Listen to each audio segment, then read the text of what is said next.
Sir எங்களுக்கு வந்து குமாரசாமிபுரம் ஊர் பாப்பாக்குடி ஒன்றியம். அங்கேருந்து நாங்கள் வாரோம். எங்கள் பிள்ளைங்களுக்கு வந்து பள்ளக்கால் புதுக்குடியிலேருந்து படிக்காங்க. எங்களுக்கு வந்து பஸ் வசதி எதுவுமே கிடையாது. காலையில் 6:45 கிளம்புதாங்க. சாயந்தரம் வேறு வீட்டுக்கு வர 7:30 ஆகுது. ஏன்னா ஒரு 2 கிலோமீட்டர் எங்கள் பிள்ளைகள் வந்து சைக்கிளில் தான் போயிட்டு வராங்க. அந்த பிள்ளைகளுக்கு சேஃப்டியும் கிடையாது. ஏன்னா அது பக்கத்தில் குவார்டர் கடை எல்லாமே இருக்குது. சேஃப்டி எதுவுமே கிடையாது. அதனால் நாங்கள் 2-3 வாட்டி மனு கொடுத்துட்டு வந்துட்டோம். எங்களுக்கு கண்டிப்பாக ஏதாவது ஒரு பஸ் ஏதாவது ஒரு வழி எங்களுக்கு வேணும். எங்களுக்கு பக்கத்தில் பனையங்குறிச்சின்னு இருக்குது. அது பக்கத்துலேயும் எந்த ஒரு பஸ்ஸும் கிடையாது. பிள்ளைகள் போனால் 2-3 கிலோமீட்டர் சுற்றி தான் போயிட்டு வர வேண்டியிருக்கு. நாங்கள் வந்து பிள்ளைகளை வந்து சேஃப்டி எங்களுக்கு வேணும். காலையில் அனுப்புதான், சாயந்தரம் சேஃப்டியாக வருவாங்களா என்னன்னு கூட எங்களுக்கு தெரிய மாட்டேங்குது. நாங்களும் வேலைக்கு போய் தான் கஷ்டப்பட்டு தான் நாங்கள் பிள்ளைகளை வந்து அனுப்புதோம். ஏன்னா நாங்கள் பக்கத்தில் அரசாங்க பள்ளியோட எதுவுமே கிடையாது. எங்களுக்கு எந்த அடிப்படை வசதியுமே எங்களுக்கு கிடையாது.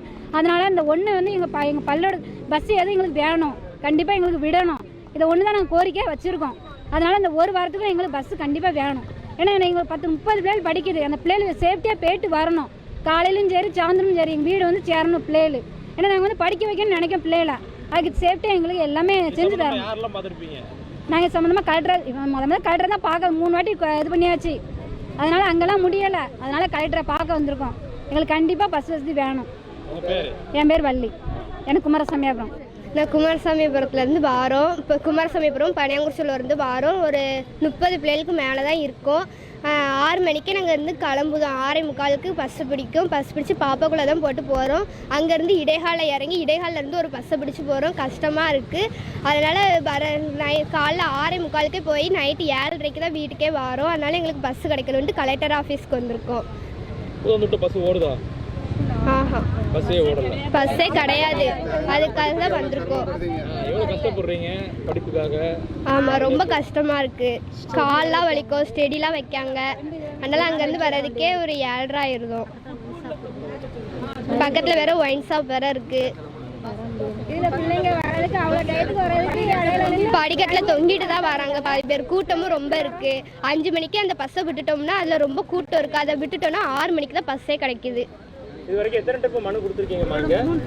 ட்ரிப்பு வந்திருக்கோம். ஆனால் ஒரு ஆக்ஷனும் எடுக்கலை. அதில் 4ஆவது தடவை வரோம். நாங்கள் ஸ்கூல் வந்து பள்ளக்கால் நாங்கள் படிச்சுட்டு வரோம். அங்கேருந்து நாங்கள் காலையில் 6:30 வர வேண்டியிருக்கு. வந்து பாப்பாக்குள்ளே சைக்கிள் போட்டு பஸ்ஸு கிடைக்கலன்னா அதுக்கும் 1 மணி நேரம் 2 மணி நேரம் காத்து கிடக்க வேண்டியிருக்கு. அங்கே வந்து சாயந்தரம் நாங்கள் 5 மணி பஸ்ஸை பிடிக்க முடியலைன்னா நாங்கள் ரொம்ப 6:30 தான் வருது பஸ்ஸு. இங்கே வந்து பார்த்தா 7 மணி தான் நாங்கள் வீட்டுக்கு வரோம். வர சிலன்னா மதுபான கடையெல்லாம் இருக்குது. நாங்கள் எப்படி வேகமாக வராங்க எல்லோரும். நாங்கள் எப்படி வரேன்னு தெரியலை. அங்கே ஒரு லைட்டு கூட கிடையாது. அதனால் ரொம்ப கஷ்டப்பட்டு தான் வரோம். எங்களுக்கு படிப்பு முக்கியம் தான். நீங்கள் அதுக்காண்டி ஒரு பஸ்ஸு விடணும். எங்களுக்கு போக்குவரத்து வேணும். எங்களுக்கு நாங்கள் 3ஆவது வாட்டிக்கிட்ட வந்தாச்சு தான். 4ஆவது வாட்டி ஒரு ஆக்ஷனும் எடுக்க மாட்டேங்காங்க. இப்போமா எடுக்காங்கன்னு தான் வந்திருக்கோம் நாங்கள். அதுக்கு கலெக்டர் ஆஃபீஸ்க்கு வந்திருக்கோம் நாங்கள்.